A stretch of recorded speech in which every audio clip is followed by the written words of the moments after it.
Tom Thibodeau went off. In a tense moment with reporters, Tom Thibodeau pushed back on the narrative that OG Anunoby's role on offense will be affected by Jalen Brunson's return. We're going to break down all of these latest reports today. But before we get started, about 52% of you watching this video right now are not subscribed to the channel. If you're enjoying the content, please go ahead and hit that subscribe button because it could really support all the great content that we're creating for you. And now, let's get started.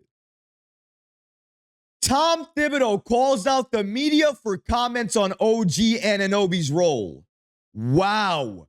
I've seen Tom Thibodeau go back and forth with the media before, but this was a raw reaction to a question he was not expecting. Let me paint the scene for you really quickly. The Knicks just demolished the Atlanta Hawks, blew them out, shooting lights out for most of that game. There's a lot of things to be excited about right now with this team. So it was unexpected for Tom Thibodeau to go off on the media after they asked him about OG Anunoby's role on offense, taking a hit once Jalen Brunson returns. For this one, you're going to have to see exactly what I'm talking about. Roll it. Before we roll this clip, I want to give a special shout out to Fred Katz, the reporter who was asking Tom Thibodeau all of these questions. Let's go ahead and roll the clip. With the way OG is playing right now, obviously, the scoring numbers have been awesome for him the last however many games. Once Jalen is back, whether that's tomorrow or another day, obviously his style is going to have to change somewhat. Is there anything that he's done during this time with Jalen out that you feel like? No, and the notion of all that stuff is just it's white noise. The game tells you what to do, so whose shot is it in transition? The open man, right? So, and if there's two on somebody, whose shot is it, right? You have the responsibility as a primary scorer to make the right play. So, the notion that it has to be this way, that way, no, there has to be a willingness to sacrifice by everybody. The team has to come first. What's best for our team? What gives the team the best chance to win? And that's all everyone should be thinking about. They shouldn't be thinking about who's doing this, who's doing that. That's not the way this game works. If you care about winning, that stuff shouldn't matter. I guess I mean less about who ends up getting the shot and more about, for example, he's spending less time in the corners now. He never spent exclusively. That notion's a bunch of garbage. And I'll tell you another thing. I value the corners a lot more than most people because I know that's the most valuable spot on the floor. And so he's all over the floor, and that's the way he's scoring. That's the way everybody's scoring. So if you have a drive, pass, well, who's supposed to be in the corner, right? It's driving kick, and if you're cutting and you're moving without the ball, which is what you're supposed to do, right? If you push the ball up, your first responsibility is to create pace. Your second responsibility is to create movement, and everyone's supposed to read the man in front of them. So if you're reading the man in front of you and he cuts, then you replace in front, right? So that's the way this game works. So that's a bunch of excuse making, and that's the way I see it. Wow. A bunch of excuse making. Tom Thibodeau did not hold back. He went off on Fred Katz from The Athletic. I wouldn't say went off, but clearly he was not happy with that question. The whole narrative of OG Anunoby and his offensive game taking a leap, which it has, by the way, almost by 10 points since Jalen Brunson has been out.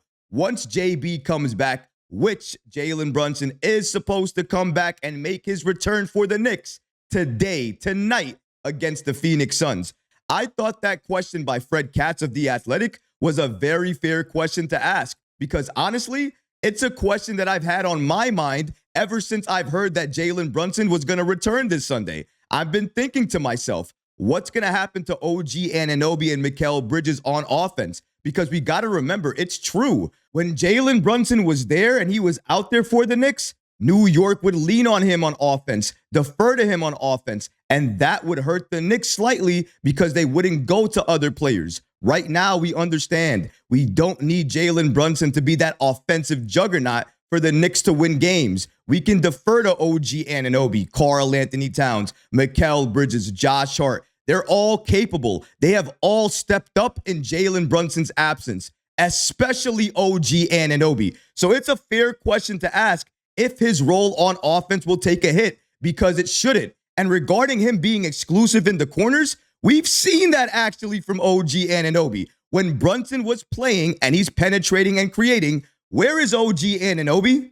Is he not in the corners? Because that's where he is. I'm not saying he's not moving without the ball and cutting. He's been doing that too, but he also has been in the corners as well too. He's been doing that with Jalen Brunson. Not exclusively, but for a majority of time he's on the floor with Brunson, he sometimes finds himself in the corner because of the way Jalen Brunson plays. He penetrates and creates, penetrates and attacks. So sometimes that's what's going to be available. But other times you're going to defer to OG Anunoby and he's going to be able to attack, be aggressive, and go all the way to the rim and either get contact and go to the line or finish and then run back up the floor. But that's what you want to see from OG Anunoby. That aggressiveness that we've been seeing over the course of the last 7 to 8 games, it cannot go away. It must continue once JB is here, because if that continues, this Knicks team, the way they look now, if you add a clutch captain like Jalen Brunson to it,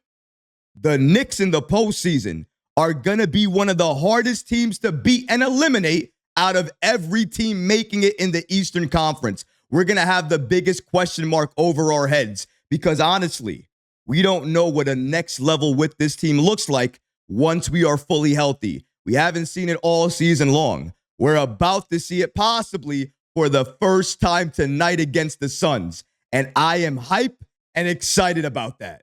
Before we get back to today's show, I want to give a special thanks to today's sponsor, MyBookie. The madness is here. March Madness has been insane. High stakes matchups, intense confrontations, wild finishes, and each and every game gives you a great betting opportunity. And MyBookie has you covered. It's bringing back a favorite, the MyBookie Bet and Get. Place a bet on March Madness and get a surprise reward. Cash back, free bets, bonus chips. You never know what you're going to get. Sign up with promo code MM50 for a deposit bonus. If you don't want the bonus, no worries. Just let them know Recap sent you. Bet on any game, anytime, anywhere, only with MyBookie. And now, let's get back to the show. That means OG and Mikal, just by the byproduct of Jalen Brunson returning, is going to have the ball in their hands a little bit less. And we all should anticipate and expect that. But just because that's going to be the case, it doesn't mean that their roles on offense need to take a significant hit. Jalen Brunson now does not have to score all of these points in the first and second quarter. Instead, he can defer to OG Anunoby, Karl Anthony Towns, Josh Hart, Mikal Bridges. And then when he needs to take over in the fourth quarter, the third quarter, whenever we need his help, he'll be there to do that. And we're going to need him. I have to admit it because I've seen it enough times now. The third quarter of doom for the Knicks is a real thing. What if we have OG Anunoby and Mikal Bridges control the offense in the first half? And then if that team is making a comeback in the third or fourth quarter, we give it to the captain. We give it to Captain Clutch, and we watch him go off as well, too. Talk about a weapon. Talk about firepower. Talk about the access to rotations that we never knew we were supposed to have access to. We're about to unlock a different level with this Knicks team, and it starts with OG Anunoby remaining aggressive, Mikal Bridges remaining aggressive, and the captain continuing to be Captain Clutch. It's all coming together tonight, really for the first time ever this season. I can't wait to see it. This Knicks team is about to level up, and I am waiting. I am hype. I am excited, waiting to watch it all unfold. Phoenix, you're about to be victim number one to a fully healthy Knicks team. But what about you guys? What do you think about Tom Thibodeau going off on the media regarding OG Anunoby's role on offense reverting once Jalen Brunson returns. Let me know how you feel about that in the comment section below, guys, because honestly, I would love to hear from you. But that's going to do it for this episode. I hope you enjoyed it. And if you did, go ahead and smash that like button, leave a comment below. And of course, guys, please subscribe to the channel. Until next time, Knicks fans, take care of yourself, your families, and each other. Peace and love.